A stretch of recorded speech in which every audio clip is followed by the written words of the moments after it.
తప్ప వేరొకటి లేదయా. నీ మనస్సులో నేనుంటే చాలయా.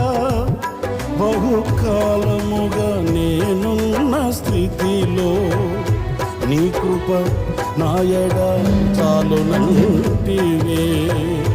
నీ అరచేతిలో నన్ను చెప్పుకుంటివి, నాకేమి కోదువా.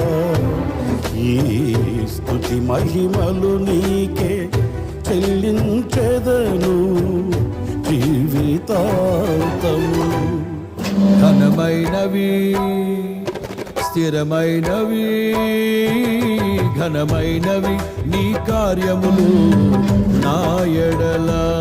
స్థిరమైనవి నీ ఆలోచనలు నా యేసయ్యా. ఘనమైనవి